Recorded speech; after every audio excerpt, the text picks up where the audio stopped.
welcome to Overdrive. I'm Shireen Bhan. It's no secret the Indian auto industry is facing its slowest growth in over a decade, and new regulations are muddying waters even further. In that context, Indian companies will need to rely on strong brands and innovation to propel them to higher growth. That brings us to our top story. Mahindra & Mahindra bought out the Reva electric car company a few years back, and it's now betting its hopes on a four-seater electric car, the E2O.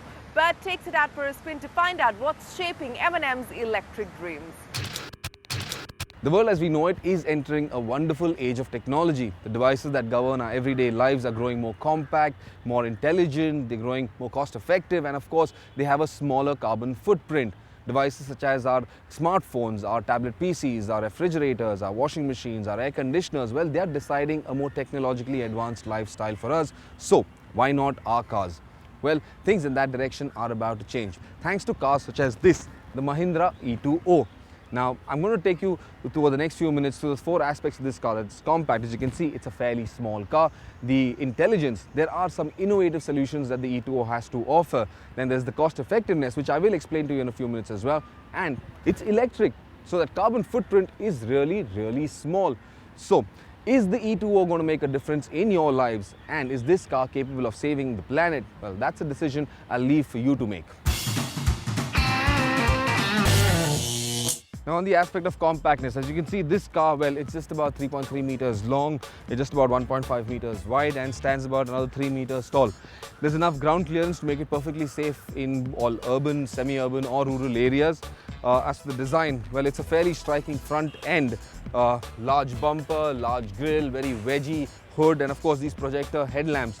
The interesting bit is all of these body panels, well, they're all fiber reinforced plastic, and well, they are impact resistant up to about 10 to 15 kilometers an hour. So if you do bump into something, well, this plastic will just bounce back into shape.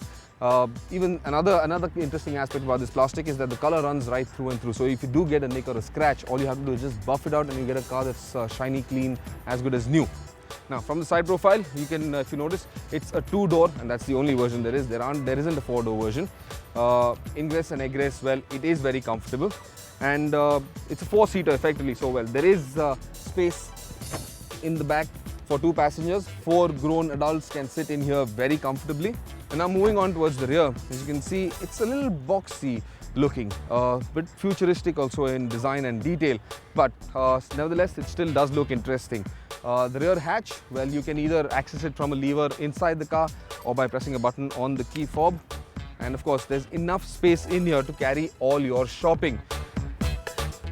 If you want to increase space, well, all you have to do is just fold down the rear seat, and there you've got an enormous amount of space for larger packages. Now, charging. Here's the charging cable.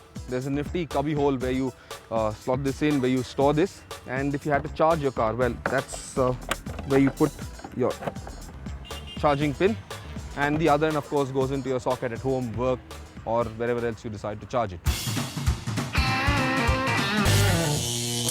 Now on the intelligence aspect, well, the E2O has got over 100 sensors that, well, govern, analyze and dictate what each aspect of this car is supposed to do, or whether it's doing it right or wrong. It also allows the car to communicate with the headquarters, with the base control unit back in Bangalore, where the engineer sitting over there can decide can analyze what the health of your car is, whether there is a battery cell stack or a cell that's acting up, or well, whether everything is working perfectly fine. It also allows the car to communicate with an application on your cell phone, on your smartphone, and basically that allows your cell phone to control various aspects of the car, such as, well, you can either choose to lock or unlock the car from your cell phone if you've forgotten to do it when you got out of the car. It also allows you, for instance, to select to switch on your air conditioning. So if you're heading out to work in the morning and you'd want to set your car, the interiors of your car, at a comfortable temperature, well, you just have to switch on the AC from here, decide the temperature it has to run at, and of course, well, the car will cool down for you. It allows you to plan a trip, in which case it will download Google Maps to your smartphone and then show you a driving range. A green zone indicates that area is safe to drive out to and head back to base with the same amount of charge. A red area around that green zone, well, that indicates a one-way trip, after which you need to charge your car to head back to base. the total cost of ownership of an electric car works out to about half that of an equivalent diesel or a petrol car for that matter. In a month, if you're driving about 25 to 30 kilometers on an average every day, that works out about 1,000 kilometers, let's say, in a month.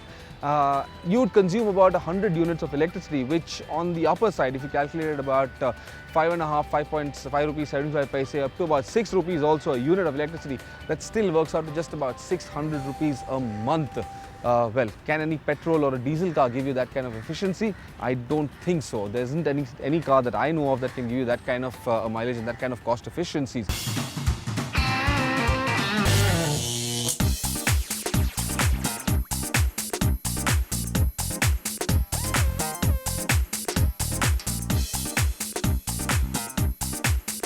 So what's the E2O like to drive? Well, there's about 53 Newton meters of torque available from that electric motor. So it is fairly quick. You get an automatic transmission with a reverse, a forward and a boost mode. Now, the forward basically is an economy mode, and well, the acceleration, while it's linear, doesn't feel all that torquey. But shifted into boost, and well, like it says, you do get a boost in the drivability. It becomes a lot quicker. Reaching speeds of 50 to 55 kilometers an hour is much quicker. So quick getaways from the signal, well, they're easy, simple, and you can flow with the traffic in urban areas just as comfortably as any other car would.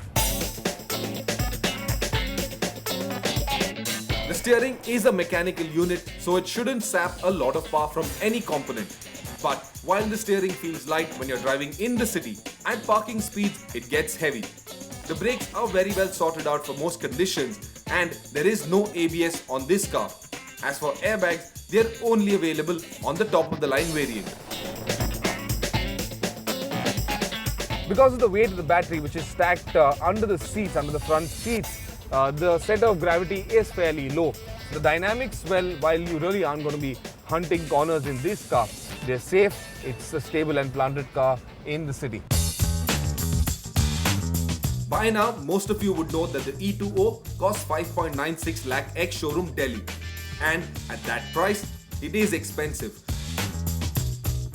The two advantages to the E2O are its electric motor. So fuel costs are nearly half what it costs to fuel a comparable diesel car. And second, the cost of ownership is negligible, as there are all of 10, perhaps 15 moving parts in an electric car that don't need regular servicing and oil changes like a conventional car would. But at that price, it is fighting against cars that are better built, more premium, offer more space, and are in this day and age still a bit more practical.